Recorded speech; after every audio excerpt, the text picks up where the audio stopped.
these two characters are complete opposites in demeanor, as are their dogs. This isn't the only time that a body gets moved. Why did they fall? Were they pushed? Did they jump? What's going on? Hey everyone, welcome back to Leandra the TBR0. I'm Leandra, and today I'm recording my August wrap-up part 2. If you're interested in hearing about my first half of the month reads, I'll put a link in the description, but today I'll just be focusing on the last 5 books I finished.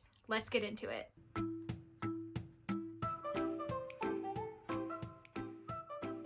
So the first book I'm going to talk about is A Spot of Trouble by Terry Wilson.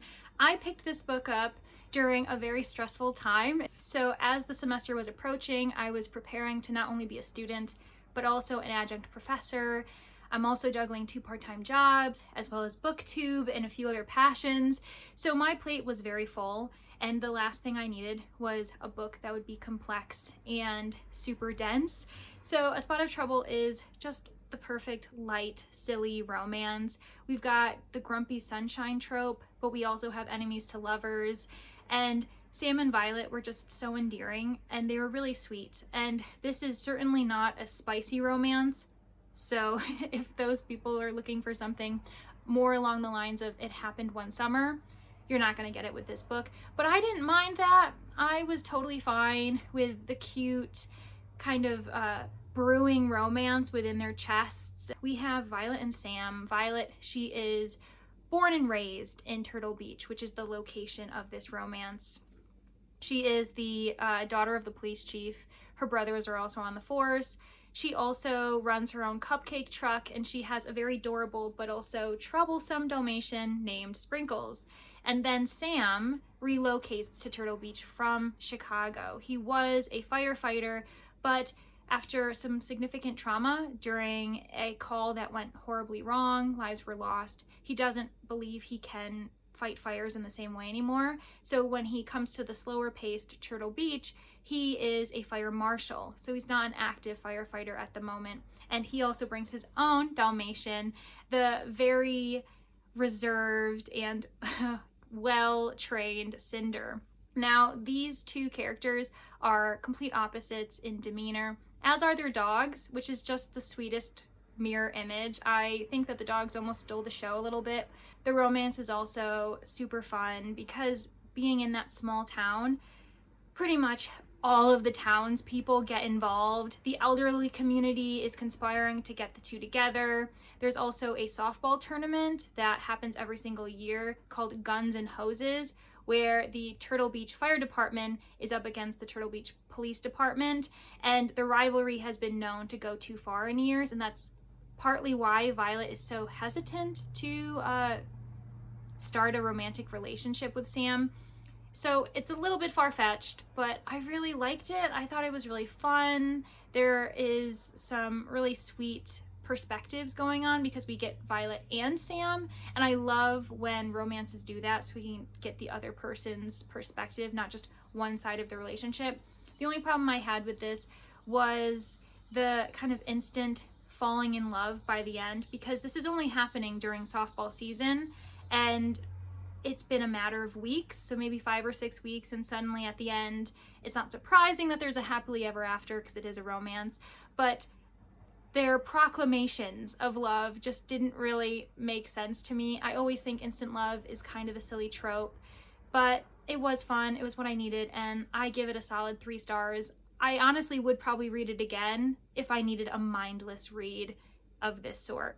There's also a second book in this romance series that's set in Turtle Beach as well. I can't remember the title, but I'll make sure to give you the graphic here, and I do see myself reading that book in the future too.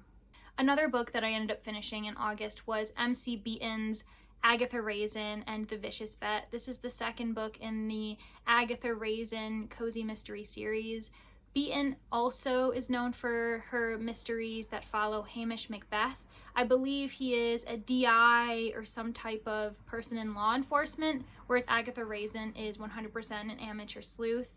I really enjoy Agatha Raisin specifically because I enjoy the TV show so much, which was obviously adapted from these books. So I've been trying to read more of the books myself. I've only read the first one and now this second one in the series.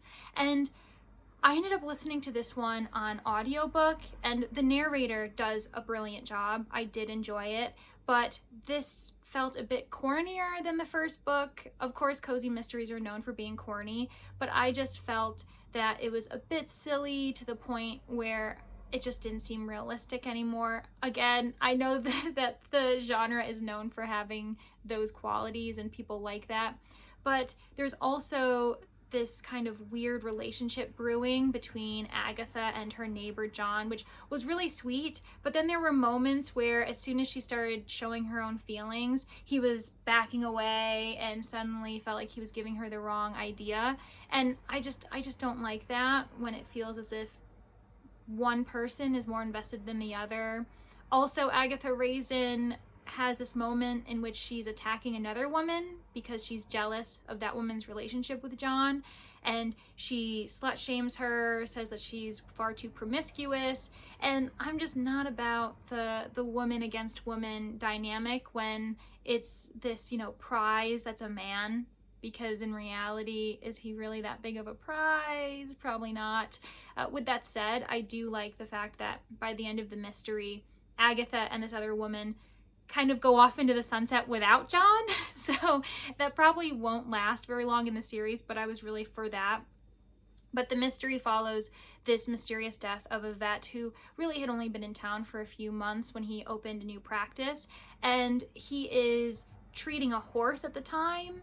His horse tranquilizer ends up in him. I think it was in his neck or something, or in his chest, and he dies almost instantly. So everyone thinks the horse must have, you know, got scared, bucked, and then he stabbed himself with the needle. But Agatha Raisin begins to think that this accident is actually no accident at all. And so Agatha, with the help of John, decide to pursue the case on their own, and sometimes helping, sometimes acting against the police department to figure out who the culprit actually is. I did like John and Agatha's dynamic while they were investigating. I think that they complement each other really well, even though they have like a weird kind of romantic, kind of not relationship. They're also both retired in their late 50s, which I don't know if that changes anything when it comes to the romantic dynamic, but I kind of was thinking, aren't we too old for doing these silly things at this point? Shouldn't you kind of, I don't know. I feel like it read like something you'd read in a YA or a 20-something characters book. But anyway, so it was a solid book. I will probably continue with the series just to see what happens, but every time I finish a book, I feel I like the TV show better, which is interesting because that's not typically the case. A good 3-star mystery read. Another book that I ended up finishing in August is Murder in Old Bombay by Nev March. This was her debut novel. It's also the first in her Jim Agnihotri series. I recently got the second book from the library, and I can't wait to read it, hopefully sometime in September. Jim is a British Indian who pretty much grew up in the military.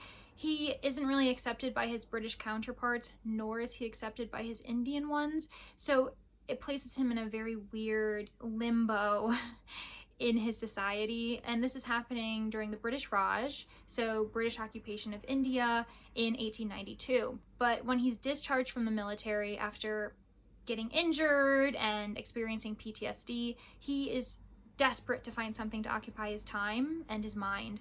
So he becomes enraptured by this particular case that is across every single newspaper headline, and it's about these two women who fall from a clock tower minutes apart from each other. They also are related in the same family, and that family does not understand what is going on. Why did they fall? Were they pushed? Did they jump? What's going on? And the local authorities don't have any answers for them either. So the family ends up hiring Jim to investigate this mystery. And it takes him to so many different places outside of Bombay and within Bombay that it is just a crazy, adventurous ride.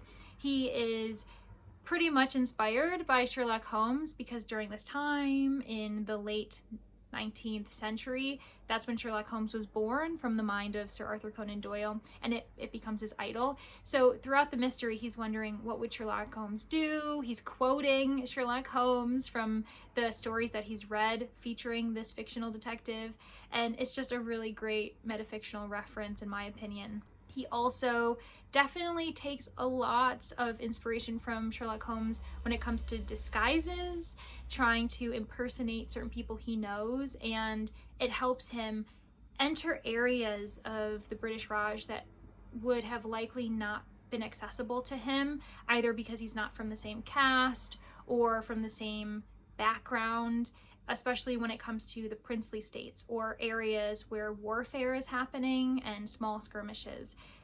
I really appreciate the mystery itself. It's a slow burn mystery, and the ending is satisfying, but even more so, I love the complexity and the rich detail that Nev March brings to this book, because we don't typically have historical fiction mysteries set during the British Raj or within India after it has been liberated from the British Empire.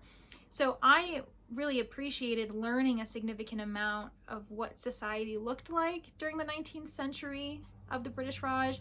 I also loved how there was a little bit of forbidden romance, specifically because Jim and Diana come from very different backgrounds, and as we know, India is known for having a certain caste system, and like is meant to be with like, and if you are not from a certain level within the caste system, then you shouldn't be even considering having any type of romantic relationship with someone. So I really liked that, and I thought it was fascinating. The very end was a little bit sped up for me in regards to the romance that was going on, but I was really happy with the ending, of course, and I'm really looking forward to book 2. So this was a solid 4-star mystery. I just highly recommend it for anyone who loves historical fiction mysteries, loves golden age detective fiction, or even Sherlock Holmes. Why not? I also ended up reading Dead Until Dark by Charlaine Harris. This is the first in the Sookie Stackhouse series. If you're not familiar with it, it is the series that inspired True Blood. I'm not sure if it's meant to be plural or not. Maybe it's True Bloods, but that in itself proves that I am personally not familiar with the TV series. But now, since I've read book 1, I'm actually quite intrigued to see if I can find the pilot episode and dip my toes into it. Dead Until Dark is this interesting paranormal cozy mystery series with a lot of romance as well, but it's so hard to pinpoint because it's way more complex than you would really think. If you enter this book, you're not going to assume that it has as much subtleties and complex progressive ideas, but it truly does. So Sookie, she is a waitress at this bar, and she also happens to have psychic abilities. She can read people's minds, and she views it almost as a disability. She thinks it's a hindrance to her ability to develop deep relationships with others, and it also just tires her out having to put up walls all the time so that she doesn't hear other people's thoughts. But when Bill enters the bar, who happens to be a vampire, because in this present day reality, vampires have become publicized and now they're just walking around and they're not really accepted. They're viewed as other, but it is kind of this interesting minority situation where the vampires are deemed a minority, and they are very much discriminated against and not trusted. So when Bill enters the bar, Sookie, 1, realizes that she can't hear his thoughts, which is just brilliant for her. It gives her immediate relief, but also she ends up saving his life because 2 of the other bar patrons try to drain him of his blood, and I guess in this alternate present, vampire blood is sold for top dollar on the black market. This is the bonding moment that they have, and they start to begin a romantic relationship. But while that's happening, there are also a string of murders of women who are known for having cohabitated with other vampires. They are known as fang bangers because they're a bit addicted in a sense to the lust that you experience and euphoria when you're bitten by a vampire. So Suki is struggling to figure out who's targeting these women, especially because she feels the killer getting closer and closer to her personally. Meanwhile, she is figuring out her life with Bill. Is this a sustainable relationship? What's going on? And this is definitely a very spicy book. So if you are interested in a hot and heavy romance that has some mystery to it as well, I highly recommend it. I, again, really think that this has a significant amount of progressive views that I didn't anticipate going into it, but there is victim blaming that gets corrected, or it's in the progress of being corrected. Suki herself is a victim of SA and domestic violence from a family member. So it's a really much more progressive series, and I just can't wait to read the second. The reason why I ended up reading it is because Booktube with Amy, along with 2 other booktubers, and I believe their names are Angie and Sam, but I don't know what their handles are, and I feel so badly. But they have this live series where they're going through every single book and discussing it live together. It's called Out of the Coffin. I believe you can find all of the episodes on Booktube with Amy's page. I think they're really far in advance at this point, but they got me so interested that I decided to start at book 1, and I fully intend to continue with the series. 4 stars for sure. The final book that I ended up finishing in August was The Corpse Steps Out. It's by Craig Rice, which is a pseudonym for Georgiana and Randolph Craig. Definitely a mouthful, and Craig Rice is much easier on the lips. But she is a mystery writer who wrote during the 30s, 40s, and 50s, and she was known for really writing some wild, crazy mystery set in Chicago. So we've got, lots of alcohol, lots of partying, and just utter chaos when it comes to the way these characters are investigating crimes. Her main detective in the series is John J. Malone, and he is this lawyer that definitely has some gray morals. He's known for being a defense lawyer for the stars, or really anyone who's rich enough to hire him, and he doesn't care if you actually did the crime or not. His main goal is just to have you get a not guilty return from the jury. So that's just really fascinating in itself, to already have this detective who doesn't have some type of righteous moral code. But he also has his Watson character, who we predominantly follow, and that's it's Jake Justice. He's the agent for the stars, and in this second installment in the series, he is the agent for Nell, who is a radio star. So that in itself sets us in a very particular time period, and we would never mix it up with modern day because we don't have radio stars anymore. We don't really listen to stories or radio plays, as they used to be called, through the airwaves. So I immediately already loved it. But what happens is Nell, so she is being blackmailed, and she goes to the man's apartment who's blackmailing her. And when she leaves, Jake Justice follows her and enters the apartment after her, finding a man dead. And so when he confronts Nell about it, she says he was already dead when I got there as well. And so they decide to keep a low profile, wait until the body's discovered, and then work on a defense that way. And he lets John J. Malone know what is happening so that the lawyer knows to protect Nell at whatever cost. So they're waiting and waiting. They never hear in the morning newspapers and the evening newspapers, and they're like, what is going on? And they get impatient. So they decide to go back to the apartment and see what's going on.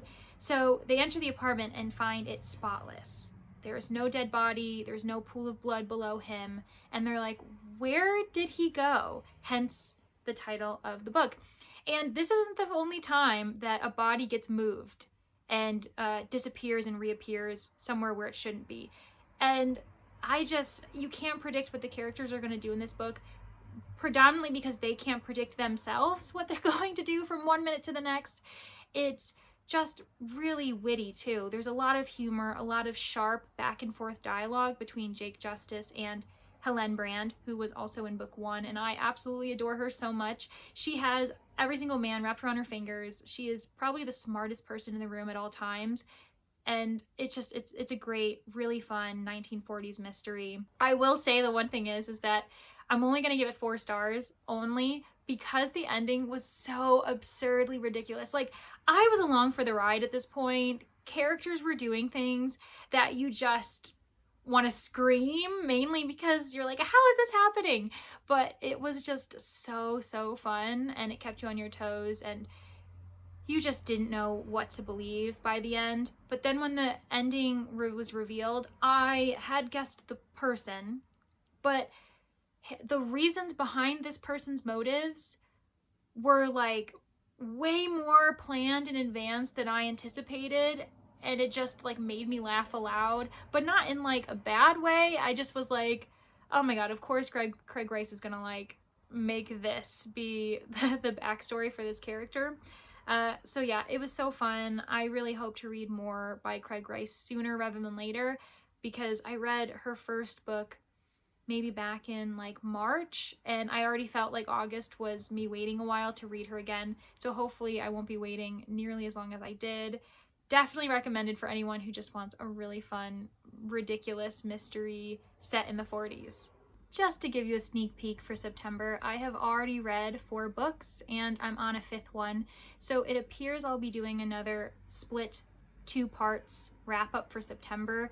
But to give you a little bit of a taste of what I'll be talking about, I've read It Happened One Summer by Tessa Bailey. I've also read Something's Guava Give by Carrie Doyle, The Speckled Beauty by Rick Bragg, and I am currently reading Small Favors by Erin A. Craig. It's a YA fantasy that has my mind blown. I will likely be in the minority about my thoughts when it comes to It Happened One Summer. If that intrigues you, definitely check it out, because there will be some rants, but also some raves in my future. And that is my 2nd monthly wrap up for August. I would love to know your thoughts about these books. Did any really intrigue you, or have you already read some and you were like, I wasn't about it? I also would love recommendations of books that remind you of the ones I mentioned. But really, if you enjoyed yourself, maybe give it a like, consider subscribing to my channel, and I hope to see you in the next one. Thanks everybody, bye!